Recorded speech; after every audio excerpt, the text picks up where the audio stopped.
Yes, indeed. Now, in these troubled economic times, you never know when you might need to raise a bit of cash. And so we wanted to find out how much money you could get by selling some of your old tech. Yeah, apparently there is £23 billion worth of unused tech in homes around the UK that could be boxed up and sold for cash. But how do you go about doing it? That's exactly what we decided to find out in this week's challenge. We'd both been given a big pile of comparable tech made up of just the sort of stuff we all have lying around our homes unused. We each had an old telly, a pile of old mobiles, a stereo, an iPod, a camcorder, games consoles, and a couple of digital cameras. Our challenge was very straightforward, to see who could sell their pile of old tech for the most money. But right from the start, we both had very different views about where to sell. Well, I think it has to be online because you've got so many auction and trade-in sites and you've got access to a worldwide market. John, it's a no-brainer. No. I still think there's a lot to be said for actually making a physical sale, especially second-hand, because people like to touch and feel what they're getting. If that, you can't beat the real world. So, with me only allowed to sell online and John only allowed to sell in the real world, the contest began. Anyway, good luck, Mr. Bentley. Good luck, Miss Perry. Yep, well, the challenge is on. Get shifted. See you later. With 12 gadgets to sell, we both had our work cut out. Of course, shifting stuff for a pittance would have been dead easy, but we wanted top dollar, and that meant good, honest, hard graft. With all my tech loaded into a van, I headed to the high street. Well, I headed for the world's #1 online marketplace. eBay. eBay has over 14 million users in the UK alone, which means a quarter of the population could be potential buyers.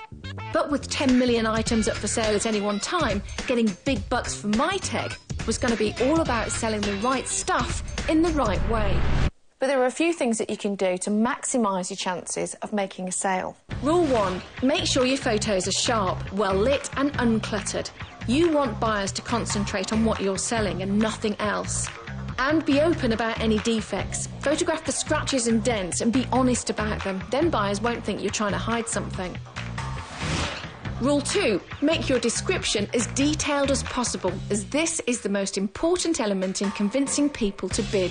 And be creative. Imagine the kind of words that people type in when they are searching for an item. For example, this isn't just a camera. It's a Pentax, digital, 10 megapixel, 5 times optical zoom, waterproof, nearly new, original box camera. The more times that your listing is seen, the more chance you've got of selling it. Keep it informal and friendly and make sure you get the idea of bidding into their heads. Ask them to bid, tell them to bid, implore them to bid. Just make sure that they're thinking about bidding. Rule 3. Sell at the right time. 3 or 4 day auctions are typical for your smaller stuff, 7 to 10 days for the bigger stuff. And you want your auction to end on either a Thursday lunchtime or a Sunday afternoon, because statistically, those times do the best trade. Eventually, after being up on a 3-day listing, I'd got £136 for my Pentax Optio camera and just over £50 for both my Sony camcorder and my Sony Cybershot. Result. Although I wasn't allowed to sell online, that didn't stop me also making use of eBay. This is Bid Online in Birmingham, and they're an eBay broker. There are stores like this all over the country. All you've got to do is walk in, drop off your tech, and they do the rest. Let's see what we can get for this. I had an Xbox and a PS1 to sell. PS1? Yeah, I know it's older than you, but... eBay brokers manage your whole eBay sale for you, and because they're a business, they know how to get you the best deal. Once the sale's completed, they'll send the buyer your goods and send you a cheque, taking 20% commission. My 2 games consoles netted me £19.20 after commission. You don't get all the money, but it requires practically 0 effort, so I can get on with selling some of my other stuff. So, which is best, selling direct on eBay or using a broker? Well, as a little experiment, we tried both methods, selling 5 items on eBay ourselves and then handing 5 identical items to an eBay broker. Yeah, that's great. Each pair of gadgets had the same length auction, and in every single case, the broker got a better price. So, that's 1 up to the high street, although online, Susie was finding other options. eBay isn't the only auction site out there. CQ Out is the 2nd biggest in the UK. Launched in 1999, it has no initial listing fees and lower final sales charges than eBay, so you get to keep more of your money. However, CQ Out's payment system means that they hold on to the money, only releasing it to you once the buyers receive their goods. I sold my Panasonic Mini DV camcorder for £30 and a PS2 for £55. And now I am £85 richer. While Susie was becoming a virtual Dell boy, I went looking for second-hand stores, and one of the most prominent on the high street is Cash Converters. They bought over 400,000 items from people like you and me last year. So what can you do to squeeze as much cash as possible out of them? When you take your stuff in there, it'll be assessed by a specialist member of staff who'll take into account things like age, condition, and how much similar kit they've got already. If you've given your kit a bit of a spruce up before you go in, and you've packed it in a way that makes it look as though it's been cared for, you should get a few extra quid. It's also worth including any accessories and original packing. That should help with the price too. I've got the instructions and the USB cable and the manufacturer's original charger. It's also worth haggling, especially if you're taking in a whole load of stuff. Wait until they've given you the individual prices and then try and bump up the total. I mean, probably just hints just a little bit more, really. We can see what we can do, so we get a second opinion. After a second opinion, I got an extra £5. I'm pretty pleased with what I got in there. I've sold my camera and a couple of old mobile phones and walked away with 82 quid in cash. I was going great guns, but so it seemed was Susie, who was finding a whole host of places to offload her old tech online.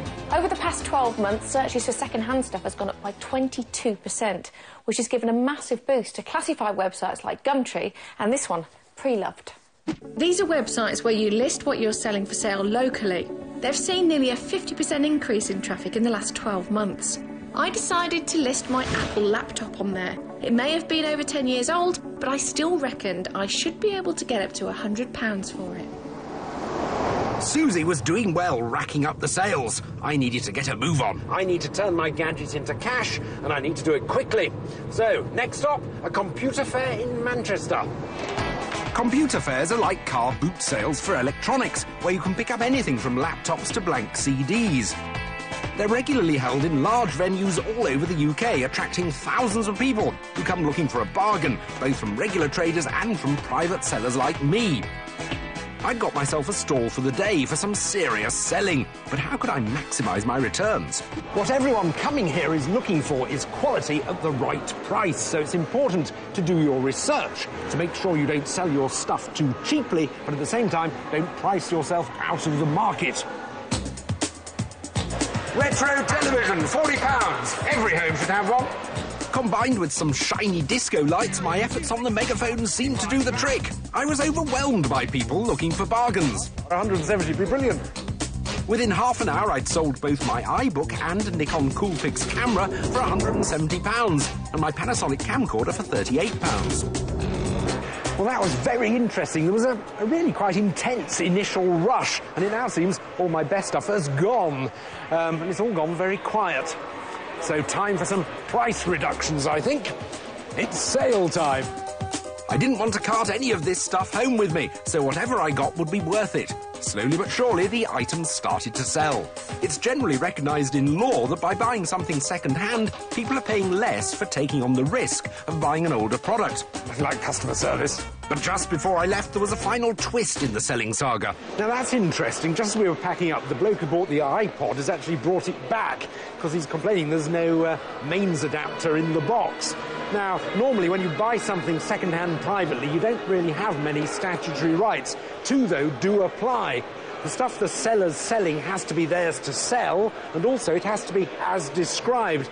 In this case, obviously, he'd had a good look at it first, but it does say on the box that it has a mains charger, so I've decided to give him his money back. It seemed the right thing to do. Still, despite the return, I'd made a handsome £251 profit at the fair alone. The time was running out for both of us, and it was now a race to sell our remaining tech. At Shea Perry, it was time to shift some old mobiles. There's a number of online companies that will buy your old phones off you. Phone Bank, Gazelle, Buy Mytronics, Envirophone, to name a few. I got the best for my two phones on Phone Bank, and not to be sniffed at, £20. Now it was time for the final push. Susie's last 2 auctions were coming to an end, and to sell my last 2 gadgets, I was heading for CEX, a specialist electronics trade store. CEX was founded in 1992 to buy, sell and exchange electronic goods, and with stores in the UK, the US and Spain. It's quite an advanced system. How much for these, then? So they can offer a 12-month guarantee on resold goods. They submit any electronic equipment to a series of tests before they'll buy it. My iPod passed with flying colours, netting me £24. But transporting my old PS2 up and down the country had damaged the laser, and they wouldn't take it. Still, I got £6 10 for the control pad and games, making my final sale just over 30 quid. While John had sold all that he could, I was left with my TV and hi-fi. I had high hopes at the start of the auction, but as time went on, the bidding eased up, and as is always the case, I had to sell to the highest bidder. But at least it brought in another £45.95.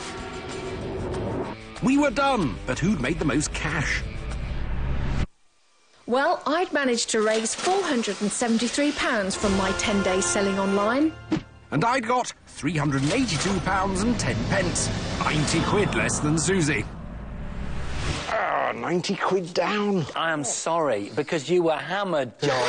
That is quite a big win by Susie, isn't it? It is, I did find some of her techniques for eBay very informative, especially selling on a Thursday and a Sunday. Yeah, but all this eBay strategizing, is all very well, but if you actually need cash now, you can walk into those shops and come out with it in your hand in minutes. That is a really good point, but nevertheless, you lost the first part of the challenge. I'm sorry. Now move to the second and final part of the challenge, where they use the money they've made to buy the best computer and TV they can find.